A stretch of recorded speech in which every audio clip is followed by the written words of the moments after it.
welcome to the June 15th, 2022 City Council work session. Thank you for joining us in this hybrid meeting format we're using as our state and community continue to recover from the COVID-19 pandemic.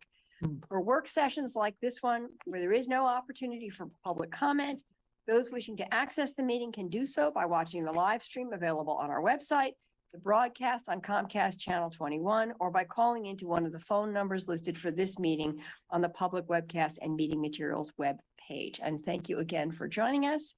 And with that, I call the meeting to order, and I am going to turn it directly over to Council President Claire Syrett. Thank you. Thank you, Mayor. So today we are, for the first part of our work session, discussing council options for permanently filling the police auditor position. The position was vacated by Mark Gisner, who retired back in February of 2021. And shortly thereafter, the council chose to appoint Deputy Police Auditor Leah Pitcher as the interim. And she's been serving in that role since then. And the police auditor position is one of the few positions that is a direct report to the city council. So they are our employee and we are responsible for supervising them and filling the position. So Councillor Keating and myself in our roles as council president and vice president recently had a conversation with staff to outline potential options for council to consider for permanently filling the position. And I will turn it over to Becky DeWitt to walk us through what that might look like. That's great. Thank you, Councillor. Hello, Council, Mayor and City Councilors. I'm Becky DeWitt with the Employee Resource Center, and my role here today is just to help support the conversation for permanently filling the position of the police auditor role. The purpose of this work session is to discuss the council's desired process for appointing a police auditor. And council has a range of options to consider in terms of filling this role. One option is to conduct a large national recruitment. Another option is to consider a process for direct appointing interim police auditor Leah Pitcher. Another option is seeking public input regarding the position or process, or considering an option in between that would provide council with additional information to help inform your decision on the next steps to fill the role. For example, when filling the presiding judge role, council chose to consider direct appointing presiding Judge Gill through an interview process at a council work session. An additional option for consideration could be for council to gather additional information from or about interim auditor Leah Pitcher to help inform your decision, or to consider a combination of these options. To help inform our discussion today, we've provided you with a timeline of the 2009 full recruitment used to fill the position by for Police Auditor Gisner. We've also provided a list of stakeholders that have previously provided feedback to council regarding the police auditor role. And in your AIS, I also included a councillor requested motion.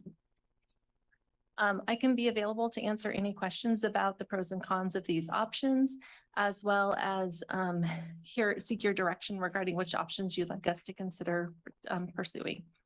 And with that, I'll turn it back to the mayor.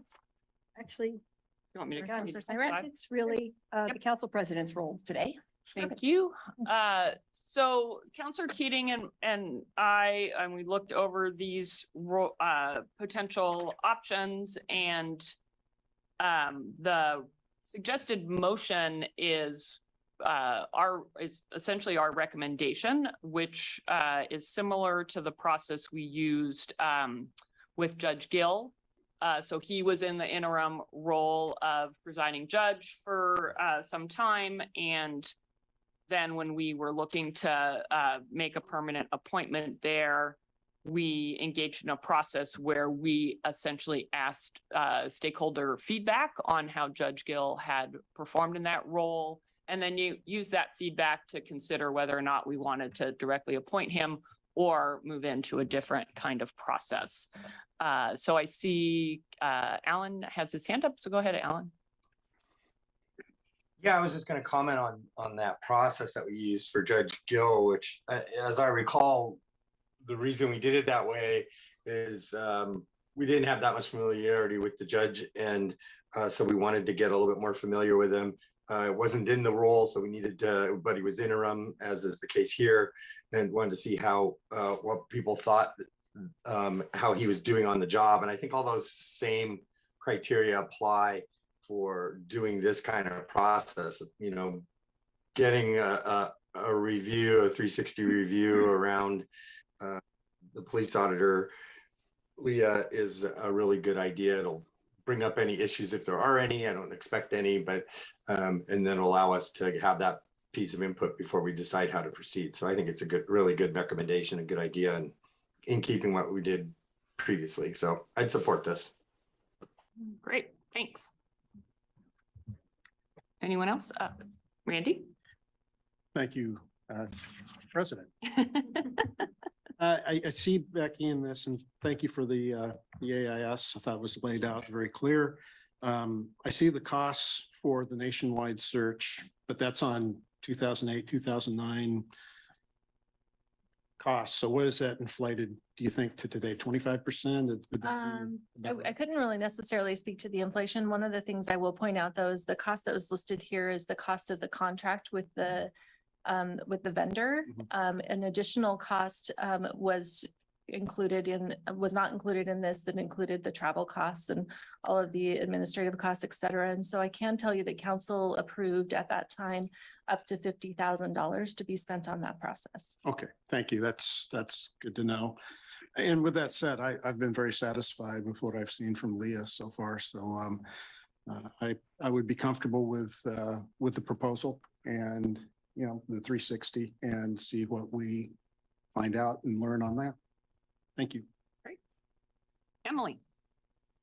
Thank you. I agree with councilors that have already spoken, and I think we should go forward with what you suggested. For that.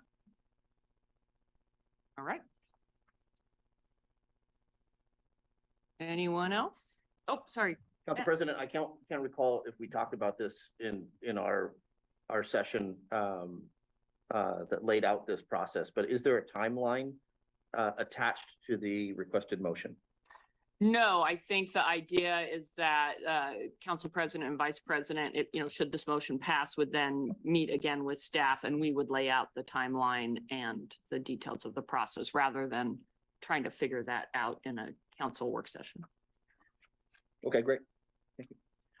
So one other detail that we discussed with staff when we met around this was using someone outside of the city to do the stakeholder interview and run that process. And we have utilized and contracted with Brenda Wilson of LCOG for our city manager review process, for example. And so it would most likely be our recommendation. It doesn't need to be part of the motion, but just to let you know that that is likely what we would pursue.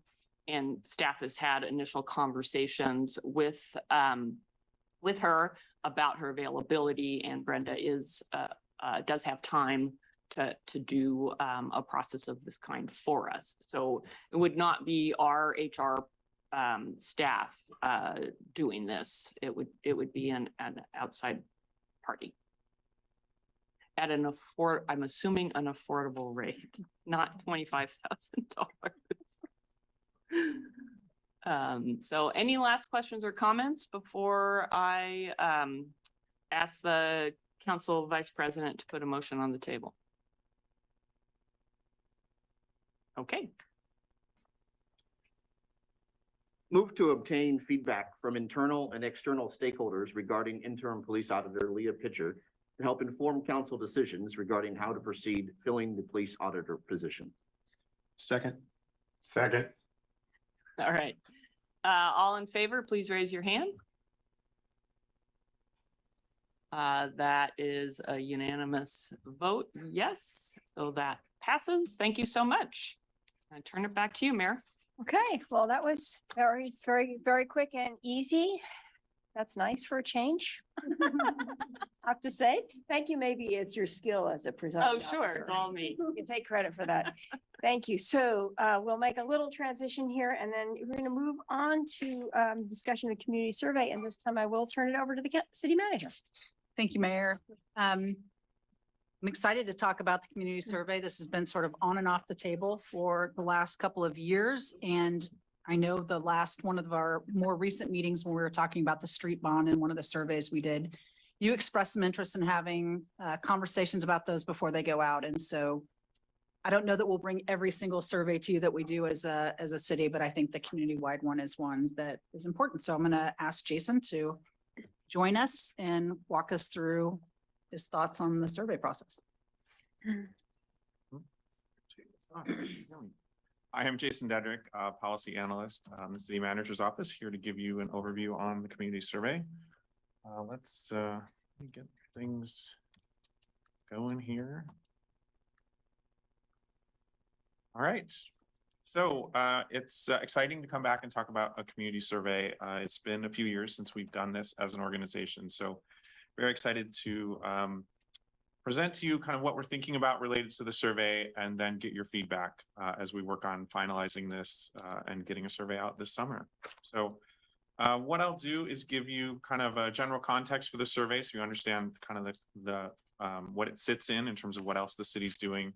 Give you a sense of the goals that we've identified for the survey, drill down a little deeper into some of the specific objectives we're trying to accomplish, talk to you about how the survey will be administered to the community, what the timeline will be, and then finish up walking through some of the general question concepts that are part of the survey. So that larger context, as you know, you have as a council vision, values, goals, and outcomes that you work on each year.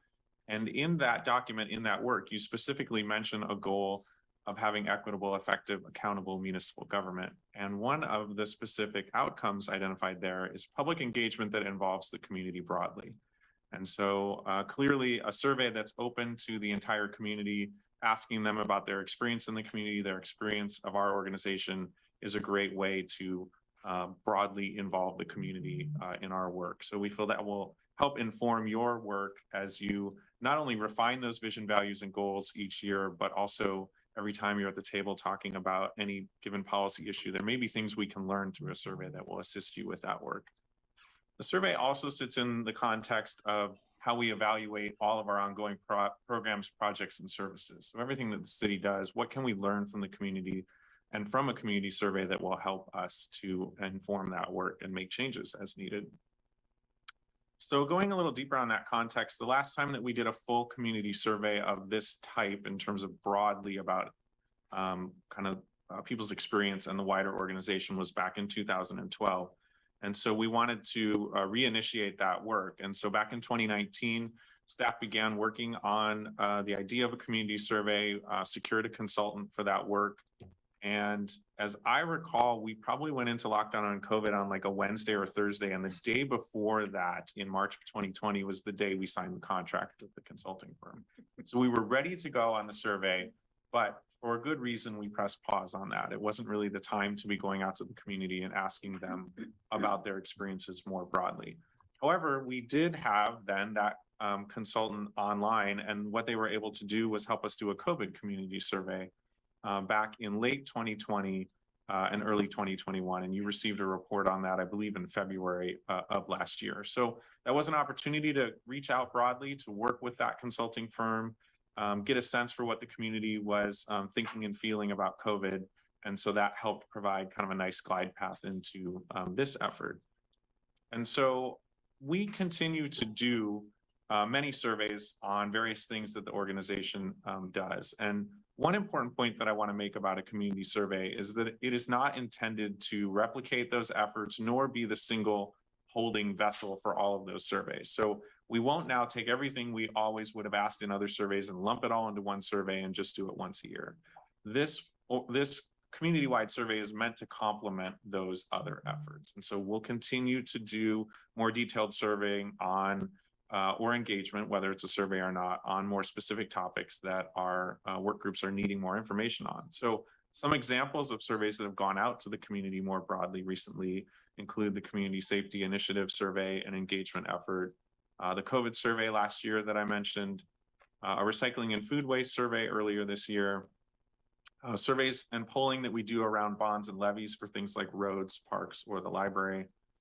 And then there'll be a survey related to neighborhood associations going out later this summer. So these kinds of surveys will continue to happen even though we're doing this community survey. Again, they will all work together to complement each other to really help give you and staff a complete picture of how is the community thinking and feeling about things at any given time. So the goals that we've identified for this survey are to, as I mentioned, help inform your goal setting, as well as your policy work. The more that you can know about how community members are experiencing Eugene, the better that can inform your goal setting and your policy work. It will also help inform strategic planning efforts that are scheduled to begin this fall. This is an effort combined with our priority-based budgeting effort to really get a little more planful about how we're doing the work that we're doing, and understanding how the community is thinking and feeling will help involve that strategic planning. And I just mentioned the priority-based budgeting, which you received a presentation on earlier this year. That process has already begun, but will really move into a fuller phase this fall. And so information we gather from this survey will also help inform that budgeting process. One of the things that we've learned about that priority-based budgeting process is an important thing to have is a sense of what the community values, and that can really help inform how to budget for those values. And so the intent of this survey and future surveys like this is to really try to get to what the community values. And on the strategic planning effort, what we've heard from the consultant that we're working with in other communities is that one of the most important things that one can know coming into a strategic planning effort is what's the overall kind of mood and feel of the community. There's detailed work that has to happen with strategic planning, but understanding that mood and feel can really help understand how to approach that strategic planning.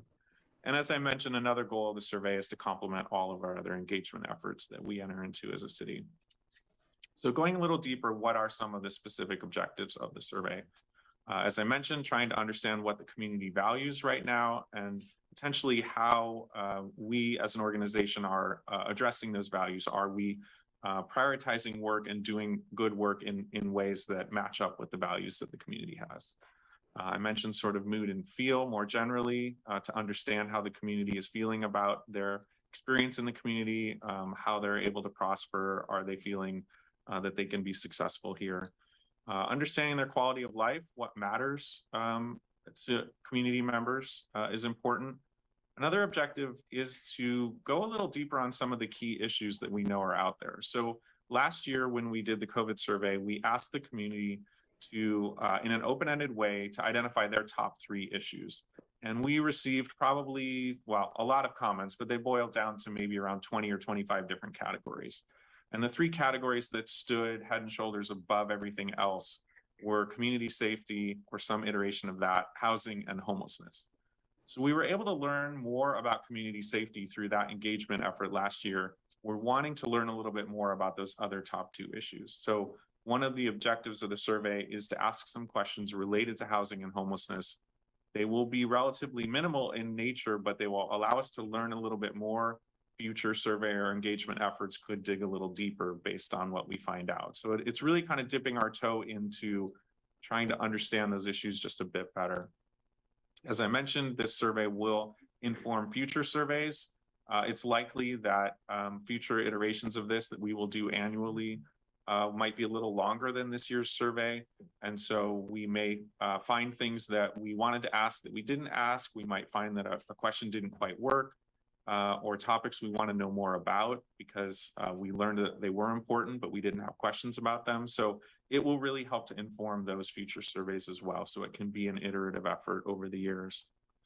Another important objective is to benchmark some things. So it can be survey is a great way to find out how things are changing year to year. So if you have a set of questions that you continue to ask every year, you can see how the responses change from year to year. So the ability to start benchmarking some data and continue gathering information on that could help us understand trends in the community. So how will we administer the survey? As I mentioned, we'll be working with a consulting firm called ETC. They do community survey work with communities around the country and have been for many years. They did the largest number of COVID community surveys of any other entity in the country. And that was a thing that they were doing routinely throughout COVID. So they're well versed in this kind of work. And so one way in which the survey will be administered out of two different ways is what's called a stratified random sample.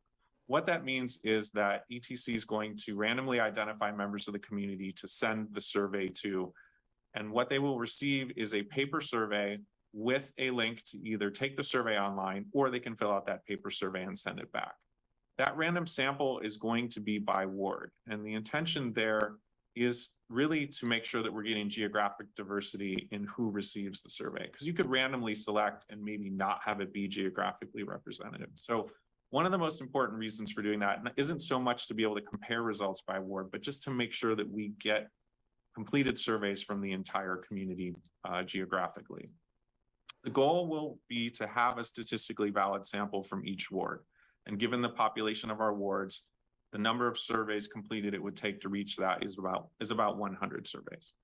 ETC will be sending, they assume around a 12 to 15% response rate.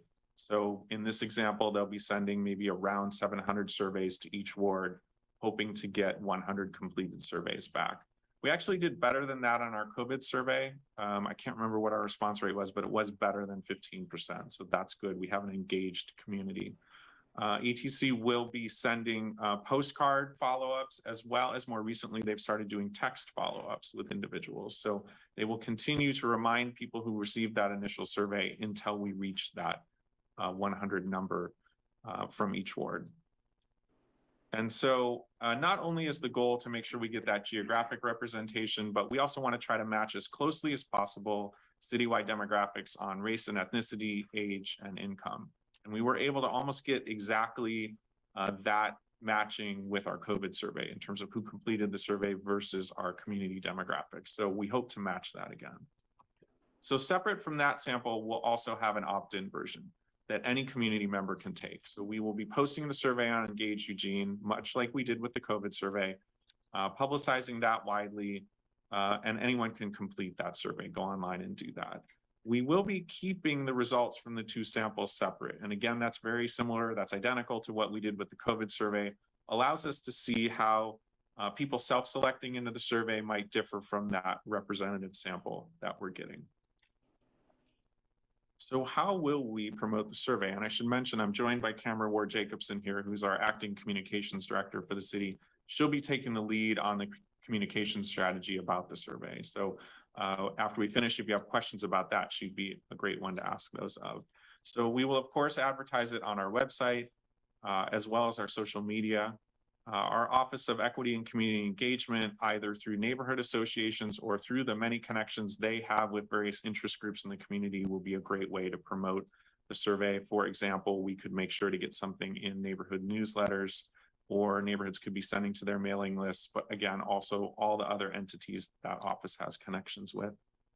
Our city facilities are a great way to promote something like a survey. So cards or notices inside of places like the library or community centers are a great way to publicize to individuals. We will have some events going on through the summer while the survey is open, the Riverfront Festival being chief among those. So anywhere where we're tabling at an event this summer, we'll be able to promote the survey there as well. We have a fairly large email list associated with Engage Eugene. These are individuals who are on that platform, routinely take surveys. And so we can notify everyone on that list that there's a new survey to take.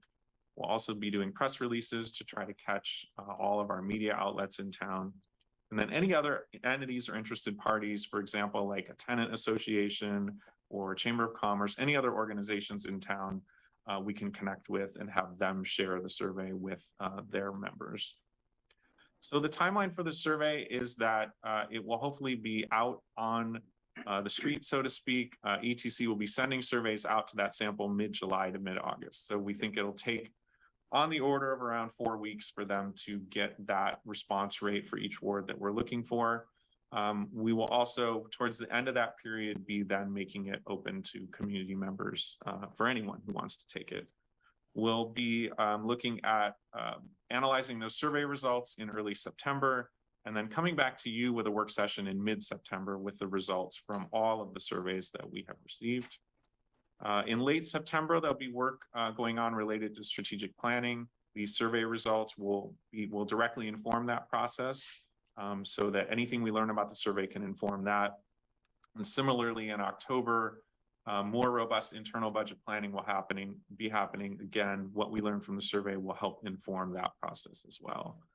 And so just want to give you a little more insight into that budget process because it obviously is changing and it's something that you've heard about, but understanding where the community survey nests within that. So this is the implementation process for the upcoming budget cycle. So you can see that we're in the period here, March to July, where we are doing a lot of our internal work on program inventory. And then over the summer and into the fall, we move into the engagement period. And that includes the community survey as well as strategic planning work.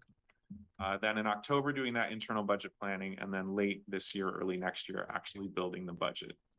This process is slightly different than how it will be going forward. And so because of the timeline and it's kind of a new budget cycle, we can't get the timeline exactly where we want it. For example, we would like to be doing a survey in the fall rather than in the summer. And so going forward, so this is for the FY 24-25 budget. If we look at what this will look like for 26-27 and going forward, you can see that the community survey is able to be there at the front end of things happening in September, October, and then the rest of the planning unfolds from there. So that will be our ideal community survey up front in the fall, informing the rest of the budget process. So we are still working through the survey at the moment, but wanted to give you a sense of what some of the concepts are that will be in the survey. We're looking to get from community members what is their personal experience of the community. How are they feeling? This gets to that kind of mood and feel sense. What's life like for our community members right now? And that may involve asking them about kind of their overall satisfaction with their life, their financial situation, and understanding their quality of life. Ultimately, I often like to think that what the city does is provide kind of the basis for quality of life in a community. It's not everything, but it's a lot of it. And so understanding how our community members feel about their quality of life can help inform our programs and services. We also want to know what they feel about the community at large beyond sort of their own personal experience. So we'll be asking them about Eugene in general, what they value here in the community. Again, I mentioned questions about housing and homelessness. For both housing and homelessness, we're looking at asking questions, having in each a set of open-ended questions where people can more completely kind of just describe what their personal experience is related to housing and homelessness. And while that will take time to analyze that data, the understanding the why of both of those is very important to us. We know a lot about sort of the housing choices people make, or we know what people are feeling about related to homelessness, but we don't really understand the why on either of those. And so getting that why will help us to plan other engagement efforts to really then help shape our programs around those things. And then similar to the COVID survey, we asked people what their top concerns were. We're thinking about, once again, asking that question to see if things have changed. And we finished that COVID survey with what makes Eugene special. We may do that again. That produced some interesting answers that were informative, but also entertaining to read. So maybe that would just be, for that reason alone, it's a good question to ask. We will also be asking more demographic questions than we've ever really been able to ask before. And what that will allow us to do is on any of the other questions in the survey to really see if the data or the experience of the community is different based on any of these factors. So we're going to have robust questions around gender and sexual orientation and race and ethnicity. These will be the same questions that appeared in the Community Safety Initiative survey, where we learned directly from community members how they wanted these questions to be set up and with what categories. And so that allowed us to really meet the community where they are on how they want to answer these kinds of questions. We'll also ask about age, employment status. This is becoming a more important question because people's employment status has changed a lot as a result of COVID. So we have, of course, a question like this might often be, are you working full-time, part-time, or are you unemployed? We're going to add a little more richness to it by saying, are you employed part-time and you want more work, or part-time and you don't want more work, or unemployed and you don't want more work, or you do? That really gets at the way work has changed, at least so far coming out of COVID around the country. And we want to better understand how people are working and how that might impact the way they answer other questions. Of course, income we'll ask about, tenure as well, which could be an interesting one. So how long people have lived in Eugene. Do their perceptions and feelings about these various questions differ from people who are newly arrived in Eugene versus folks who have been here for a long time? We'll ask about education, Also ask some questions about housing. So what type of housing are they in? But also do they rent or own? And so again, you could see how perhaps renters versus owners might be having a different experience in the community on any number of issues. And then for that opt-in survey, we'll be asking what ward people. Come on, from, Ellie, so let's that go. We know that. And with that, that is all that I have on the survey, and looking forward to your discussion and just any guidance you might have on this effort or the survey going forward in future years. Okay, thank you so much. It's exciting actually to be at this point of doing this survey again and gathering a little more insight. We've waited a long time for this to happen. So thank you for bringing us back. And I have Matt and then Jennifer in the queue. So take it away, Matt. Thanks, Mayor. Thanks, Canberra. Thanks, Jason. I look forward to being helpful in flying this up the flagpole mid-July through mid-August. And so my first question is going to be, how can we be helpful partners in promoting this, which I believe is the first 100, your goal of at least 100 samples per ward is all through a direct mail survey, correct? Correct. So what can we do to be helpful to indicate through our neighborhood associations or our personal political networks that this is happening and this is important? And I've got a series of other questions to follow up. That's a good question. And one of the, with ETC, and they'll be sending out the random or the representative sample. So they'll be sending that out and then double checking with those folks to see if they can send them in. One of the things that we were considering was launching the opt-in version as well, but we don't want any confusion out in the community or in the community. So we're going to probably slide the start time for the opt-in version a little bit later. So that gives the folks that are receiving the paper version or the online version from ETC, it gives them time to fill that out and not go online to engage Eugene, and then we lose their information. So once ETC sends out the survey, we'll let you know. So you're probably you might receive some comments from your constituents saying, hey, what is this? And certainly you'll be in the know about what's being sent out. When we send out the opt-in version and launch it on Engage Eugene, we would love the help. This is going to take a pretty good effort from staff, from the council, from other PR partners around the community to try and get the message out. So you'll be one of the first to know when ETC sends it out, and then also when we launch it on Engage Eugene. What's ETC stand for? Are they a regional company? They are based in, I think it's Kansas. I should know this better, Kansas or Missouri. It does not stand for anything as far as I know. It's simply ETC. It isn't et cetera. It's just ETC. Okay, great. And are there any guardrails or anything in place to prevent folks from, if they did the mail survey and then going to Engage Eugene a month later, you know, are we going to get their answers twice, or is there anything to prevent or educate them or encourage them to do it once? I know that we with the survey, there'll be a cover letter that will state that fact, that we want them to fill out this survey and not the opt-in. I will ask ETC about whether or not there's any kind of coding on the back end that will allow them to, I surely, or potentially they could do it with anyone that did it electronically, but I think that's a valid concern that I'd like to follow up on to make sure that people aren't doing it twice. I wouldn't think it'd be many, but it'd be great to just one person, one sample. I really appreciate the demographic pieces, because as you were explaining it, I was jotting down notes that we would know when it comes from the mail what ward that they would be living in, but not everyone necessarily knows numerically what ward they live in. And so I would ask that we would phrase it as what neighborhood or ward you live in. We could pretty clearly hone in on what neighborhood. If it's Train Song, it's Councilor Syrette's ward. So I would ask that we would expand that ward question. I appreciate the socioeconomic status. I would ask about, and I appreciate the rent or own piece, employment going beyond the part-time, full-time unemployed. Just knowing that if folks are working multiple part-time jobs, that's helpful.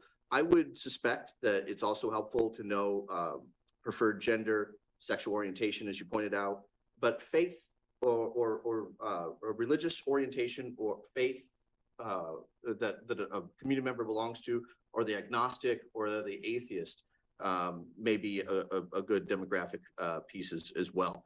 If we're gunning isn't bad. If we're aiming for 100 per ward just of the ETC male piece, do we have the ability as counselors to parse out information that came from our respective community? And I'm going to say it here, colleagues, that I suspect that the vast majority will come from South Eugene's Ward 2. I challenge you to, but I would like to see I would like to see the answers to these questions within my ward, and I suspect that my colleagues would be interested in seeing as a whole and then also within our own ward boundaries. Yes, we will be able to present that data by ward. So you'll be able to see how those questions differ, how the responses differ. Great. And will we know who responded to each as well? Will there be names and addresses attached following up with folks if they expressed various concerns? Typically there would not be, but there's no reason that we couldn't ask if people would like to be followed up with, that they could provide that information. I would love that. I know on Engage Eugene, I think we're able to easily get people's contact information as part of that process, but I think we can offer that. If they opt in, I would enthusiastically support that. Thank you. Okay, thank you, Jennifer, and then Randy. Thank you. So thanks, first of all, for offering some time to talk about this ahead of time. That was really helpful. I always love it when I'm able to do that. And I'm really glad that we started this conversation on our vision, values, goals, and outcomes. That was a really great place to kind of ground this discussion. And in that vein, you know, our goal of equitable, effective, accountable municipal government, I'm wondering if this the demographic stuff is great for the statistically valid version. And I'm wondering, will we be able to, when we divide things out, being able to highlight the responses from groups that have been historically underrepresented, will that information still be statistically valid? Because obviously that would shrink the size of how many people are in that group, right? So would it still be considered statistically valid? It's going to depend, as you said, it will shrink the size. And so it's just going to depend on if enough individuals responded from any of those particular groups for it to be statistically valid. We'll be able to have ETC identify when they break down the data by different things that we ask them to do. We'll be able to have them tell us whether or not the result is statistically valid or not. So they could still generate the data, but they can tell you from a statistical standpoint whether it is or isn't, just so that you know that. Okay, well, I don't know if there's something that we can do to increase our chances of being able to do that, but it seems, considering our, you know, the importance we've put on being equitable here in Eugene, that would be worth some extra effort to be able to do that, because, you know, being able to say that it's statistically valid is important to me when I'm taking that information out into the community. So people, it just feels more, I don't know what the word is, but I think you probably know what I'm trying to say. Legit. Thank you, Alan. Thank you. Yeah, so that is it. Thank you. I really appreciate you spending the time to come and bring this to us today. You, Randy, and then Alan. Thank you, Mayor. And I too appreciate this coming before us. City Manager, I personally think that anytime we have a community-wide survey, it should come before this body, because this is important information for how we basically run the city. So I think this is good that we're involved and that we're able to have input. So thank you for that. Will we see a final draft of this survey before it goes out? I am not sure. Sarah, do you want to comment on that? I don't think that the plan currently is not to. We weren't planning, what we were hoping to do is keep it at a level where you could say, generally like the concepts and the themes, but that we don't get into wordsmithing the individual questions. If the majority of the council wants to see it, it's fine if you see it. I just think it's going to be really hard to hit those timelines if we start having work sessions to go over each question. That's my opinion. I'm not interested in going question by question, but you know, if there's a whole that one or more of us sees, I think that it'd be nice to have an opportunity to correct that. Okay. So, okay, next question I had was, I do appreciate the open-ended questions on some of the questions where I think we can get in a little more digging, but at the same time, for example, take homelessness. I think everybody wants something done with homelessness. But if you drill down and say, what does that mean to you? We have a variety of responses that are going to be different. And we might capture some of that in open-ended questions, but it would be nice if there were some multiple choice as well that would kind of help hone that in. So at least we kind of understand, what does that mean out in our community? So that's another point I wanted to make. Businesses, employers in our community, we have a number, as we talked about during my one-on-one opportunity with both of you, or one-on-two,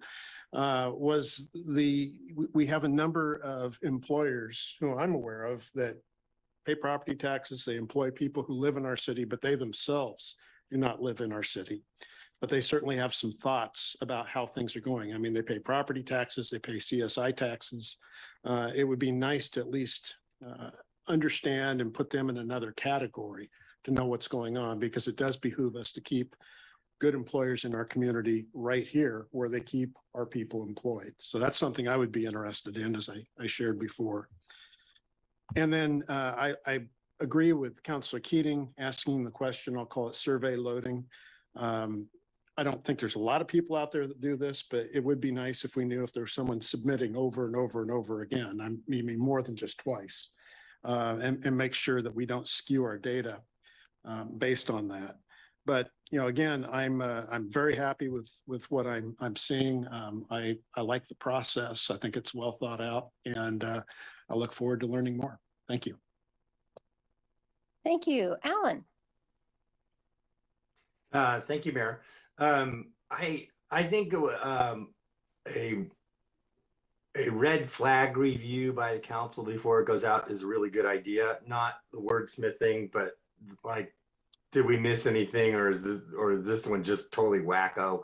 I think that would help with the credibility with the council, Sarah, on this. So with the understanding we're not going to wordsmith and go through each one like that's what we're looking for, and that we get kind of a heads up on what's being put into the survey. That would be great. There were lots of issues brought up during the middle housing code process.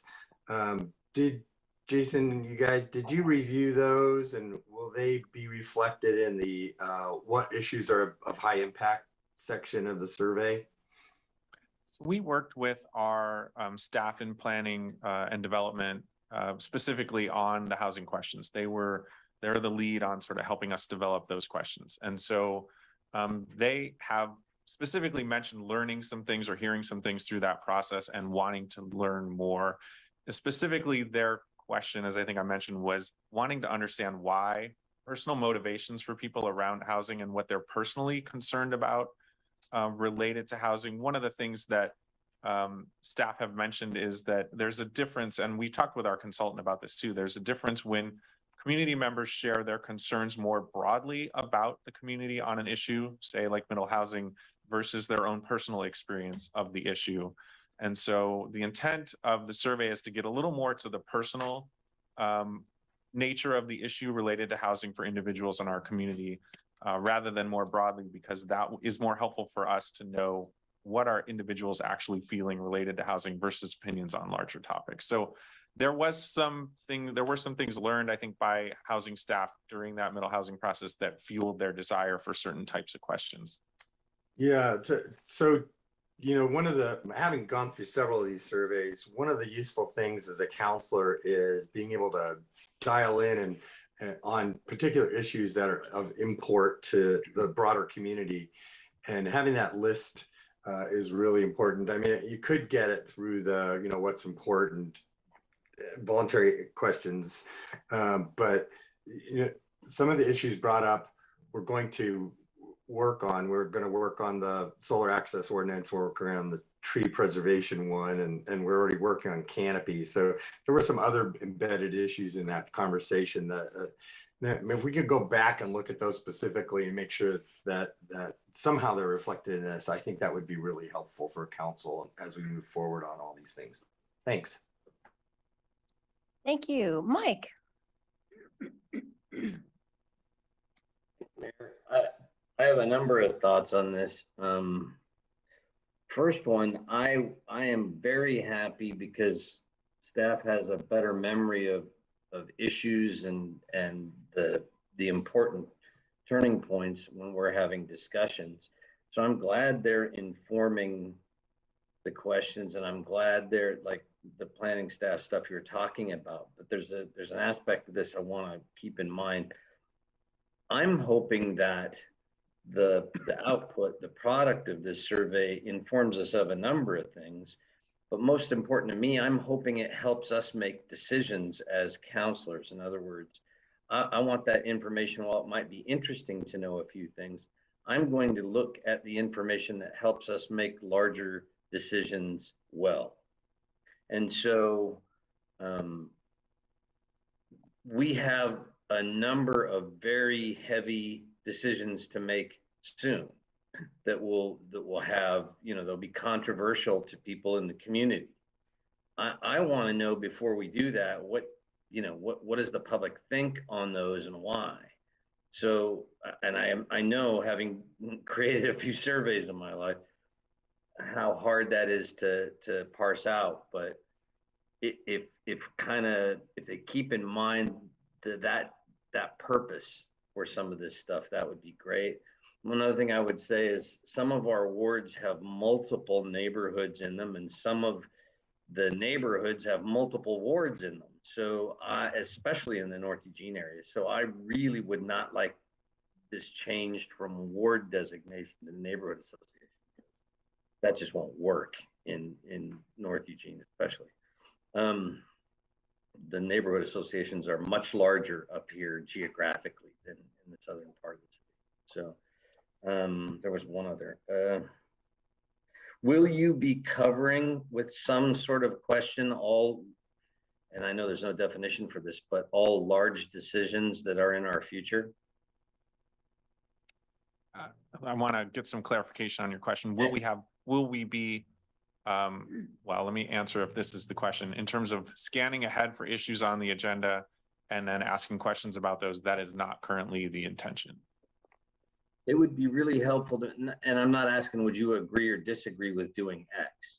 That's not what I mean. I mean more specifically controversial issues or potentially controversial issues than ones that are less so, or ones that involve a change of lifestyle for people in our community or major expenditures. I would hope that we're going to dig into some of those, especially if they can help us with other kinds of future decisions. So what would you need in order to include that sort of question? What would you need a vote? What would you need? I think, what I would say is that this is why this survey is one tool to get that sort of broad community. How are people experiencing Eugene? What are they valuing? And then we have a number of other surveys we do on things specific to like the road bond or, what are people's experience in building and permit services? We survey folks about that. If what you're looking for is like, hey, I'd like to do a survey and understand how people feel about natural gas. If this council majority wants those kinds of items added into the survey, I think we would need to be told that, because we're going to try to manage the survey size down to a reasonable number of questions we can ask. And if what you really want is in-depth knowledge around how people feel about electrification and natural gas, I think my recommendation would be we do that separately, and we do some sort of statistically valid random survey of our community and not try to capture all of those things in the community survey, but that's my opinion. So there's really no way, unless there's a council majority, get informed public opinion on a few subject questions that we're going to deal with. Is that what you're saying with this? That's currently the the path we're on is to do sort of that broad community survey, not a public opinion on specific things on the agenda. If the council majority says, hey, you know what, we don't want to do it that way. We'd actually like to spend more time understanding how people feel about electrification and some of these other specific things that are coming up. We would need to rework this survey almost in its entirety. Okay. It's not that that can't be done. It's just not But what we were planning. Okay, so there's what's required for us to run on an individual issue basis? Mike, Sorry. you want to take a second round? Yeah, probably. Thank you. Because I have a couple but I'm gonna let Claire go for a first round. Thank you. Yeah, on that kind of topic area, it seems to me things that are on our tentative agenda now are going to be discussed, maybe not decided upon, but are going to be discussed before the survey has even come out in most cases. I think it's important in terms of how staff and the city manager are presenting this survey, this particular community survey that we're discussing, it is meant to be a broader look and gathering of information that might still inform those specific topic areas. But it's not meant to be city council might be talking about, banning fireworks. How do you feel about that? So that's not the purpose of this survey. The survey is really to get, kind of what's the living, breathing experience of community members, both in terms of their general experience of living in this city and their experience of the city, functions themselves. So I think, there might be a desire on the part of this council to do some polling around a particular topic area, like a controversial area, like that Councilor Clark might be thinking about. But I wouldn't support that putting that into this community survey. I might be willing to consider spending some council contingency funds for some polling, but that's a separate question in my mind. Thanks. Thank you. Okay, I have three counselors wanting a second round. So Matt, then Mike, then Randy. Thanks, Mayor. Just a point of clarification. My request, I just want to be clear, was a ward or neighborhood if not known. And so if someone's taking the survey, they live in Ward 8 and they write Churchill, they don't know Ward 8, that's informative. If they write friendly neighborhood, by and large, that's likely Ward 1, could be Ward 2, south of 28th, south of 29th, but it's not an either or. So I just want to be really clear in my request that I'm asking for that neighborhood piece, just because not everyone knows their numeric ward. In a representative democracy, a values-based survey like what's presented, I find would be most informative, whereas a populist poll per issue is, in my opinion, not feasible, nor is it necessarily the responsibility of staff to poll on issue by issue. That's not what I think is being presented to us. What is being presented to us broadly get to the heart of the personal experience and the top concerns of our residents. I do like the what makes Eugene special question. And I think we could even take that a step further and ask folks to describe Eugene in 2 to 3 words. I envision a future mayor's state of the city with a giant word cloud that comes from this 800 plus survey. We could also ask, what could city of Eugene do better? And I would find that to be most informative. And that's not necessarily a word cloud that I would encourage anyone to stand in front of, but it would be wholly informative. If we're asking what makes Eugene special, I think it's our responsibility to also ask, what can we as a municipality do better? And finally, the top 3 issues in Eugene track with every door I've knocked in regards to community safety or public safety as a top concern. Housing and homelessness, I would marry those two together. They are on that HIP pipeline. But what's that third piece or third or fourth piece that crop up that our constituents and our community are driving in previous surveys, whether it be the COVID survey or even go back 10 years, beyond community safety, housing and homelessness, where does the environment stand? Where does education stand?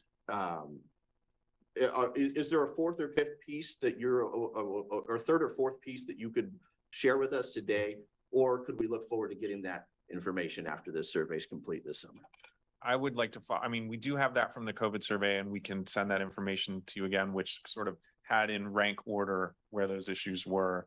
I can say for sure that it was a very large cliff from those three down to issue number 4 or 5. I believe that those were something on the order of kind of like economic stability, availability of jobs, I think was right there as one of those, but I don't want to speak definitively to that. We can get that to you. And then of course, if we ask that question on this survey, we'll have sort of that full list with the magnitude of respondents by each one. So you can see, you know, how does that list work down? We do hear a lot about those top 3, but I think it is helpful to know what's below that because those might be the next issues that become the top 3. So yeah, we'll get that information to you again from the COVID survey so you can see that list. And then of course we'll have it on this survey. Okay, Mike, your second round. Thank you, Mayor. And I don't need to keep drilling on that one other than I would like to see us do more of that because a lot of the emails I read, one of the big criticisms that I read from emails that the council receives as a whole is our misperception of the community. And I don't mean that in a broad sense. I mean that on particular issues and then drilling that down, it gets to the rest of it, which leads me to a really important point. In our last version of this in 2012, we got one major assumption really wrong. And it was about the downtown when it was asked, and as a side note, not only would I like to hear us asking what's great about Eugene, but I'd really love to hear what frustrates you about Eugene, city of Eugene. What are you angry about? I'd very much like to hear that. I think that's very informative.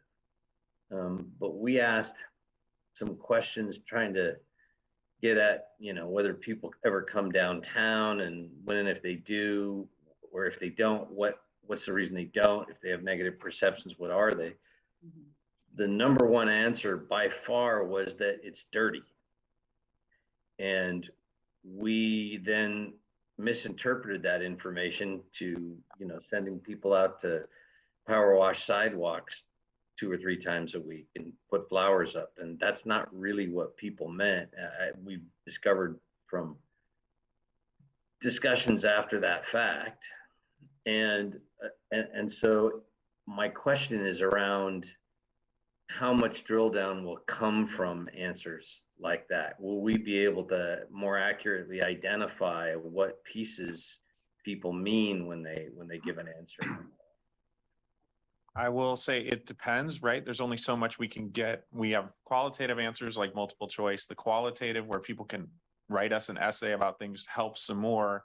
It's a good opportunity for me to mention that we also are considering focus groups at some point as part of this too. So do we get a result that kind of makes us scratch our head and we're not quite sure what people mean? That's a great opportunity to pull together a focus group of community members and say, hey, we received this result on the survey. We'd like to hear more from you. And that's not a particularly challenging thing to do. And it can be really helpful and give us that robust kind of discussion about a topic. And it's also why I want to ask the questions at both sides of the spectrum of, you know, what's great about Eugene? What are we doing wrong? Or what makes you unhappy and upset about the city? So thank you very much. Thank you, Randy, and then Jennifer. Thank you, Mayor. I'm inclined to agree with Councilor Surratt on her point of the community survey. We probably don't have the time to put a current agenda item that's on our tentative working agenda on this and get information back in time before we are going to be discussing and making decisions. At the same time, I am interested, I would like to see a poll specifically on the natural gas electrification issue. This is another one of those very divisive issues that is coming before us, that is in our city. And it would be helpful for me as we process this and work through and get our questions answered to also have a basis of understanding of where is the populace on this. And I'm even less concerned by ward, but just overall, what statistically valid information can we have that gives us an indication as representatives of what our community thinks? So I don't know how others feel about that, but that is something I'm interested in. Thank you. Okay, thank you. And Jennifer? Yeah, so I agree with Randy. I think getting information is always helpful. I am not always a super huge fan of surveys because I think there's a lot of other tools that get at that information that we're trying to get around a specific issue a lot better than a survey does, like focus groups or, you know, the stuff we've done around HB 2001, which I was very pleased with. And so I'm not always thrilled about surveys. I think they have a lot of limitations, but like Jason was saying, they're part of the package, right? It's not in isolation. So I'm glad to hear you guys are already thinking about focus groups. But the reason I actually got in the queue was unrelated to that. You guys were talking about the cliff and how there was like the 3 things and then there was a cliff. And I'm wondering, and I also, like when I do surveys, I experience that. I'm like, well, I really care about more than just 3 things, but it's making me choose 3, right? And we often talk about how housing and homelessness is very closely linked to each other. So I'm wondering if we can kind of get at what is those next things, right? So if we always have people pick 3 things and it's always going to be housing, homelessness, and crime, right? How do we get at those next top things? Maybe if we combine the categories or let people pick 4, I don't know but keep getting those same things is not really helpful for us. For like what Matt's trying to get at is like, what are those next big ticket things that we need to be looking at? Because those are probably just as important to people. They just want to make sure that we're always front and centering those really, impactful things that are going on in our city. So I don't know if you can fix that. And the second thing was, I love our promotion schedule, but I'm wondering at the back end, if we're going to have like the same kind of robust promotion of our results of all this. I think, Mike has a good point that there's this, that sometimes we have a misperception of the community, but sometimes the community has a misperception of the community. I think we saw that really heavily when we were going through the HB 2001. So if we have this legit, thank you, Alan, statistical data and these focus groups, I want to make sure we're getting that out to people so that they also can see the picture that we're seeing, so they understand how we're making decisions and what we're basing those, in part, how we're basing those decisions. So if we can close that loop for people. Claire.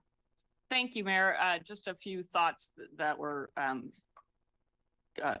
brought up from this conversation. So as you know, a labor rep, one of the things we do is surveys of our members, particularly when we're getting ready to go into negotiations. And we always have this challenge of wanting to find out people's top issues. We usually say prioritize between, your highest to your lowest, but because we know we're gonna go for a wage increase, we will say, besides wages, what are the things that you care about, right? So, that doesn't always work. People still fill in the blank and say, and I want to raise, right? And then also the thing that that Mike was talking about, getting feedback on downtown and maybe misunderstanding what people were trying to say. I've raised this up before, that when I worked for the Childhood Obesity Prevention Organization, we did surveys of folks in some of our public housing, and one in particular where they raised public safety as a concern. But when we drilled down into what they were trying to say, it wasn't that they were worried about break-ins or robberies. It was that people were driving too fast on their street. And so that was a public safety issue for them. It wasn't necessarily crime, but it was very much materially a safety thing. And the reason people chuckled when you mentioned the word cloud is because I think it might have been even Jason who was on the hot seat a few years ago when a word cloud was up there. And during my comments, I said, you know what, that word cloud does nothing for me. I get no value out of word clouds. I don't even know why we bothered doing that. And now that's the whole thing. They come first full circle. That's right, full circle. I thought they were called siret word clouds. So I want to thank you all. I just want to, kind of reflect on a couple of things, which is interesting. I'm very happy to think about the possibility of focus groups as a possible follow-up, which feels like it will be extremely valuable. And I think sort of following on what some of the other folks have said in the room, a survey can also be a way, it's a way we educate ourselves about what the public understands and sees, but even doing the process is a way of educating the public as well about what we are doing. And so I'm not exactly sure how you're framing that, but that can be valuable. And then following up on that to several other people's perspectives is then we have an issue in which people are, misunderstanding what our authority is to do something or misunderstanding where we're going. And then this survey actually helps us correct that. The other thing I wanted to say, also following on Claire's comments about this sort of, and recognizing that this survey came out of our broader look of our mission and values and goals. Jason and I have had the pleasure over the last couple of nights of interviewing student applicants to the Youth Advisory Council. And so one of the things that I have said to the students is that that we as adults are creating a community that is determining the quality of their lives now and the quality of their lives into the future. And so that it's important for us to understand what their experience is in that context. And so so this is sort of a two-part thing. One is that I think that is one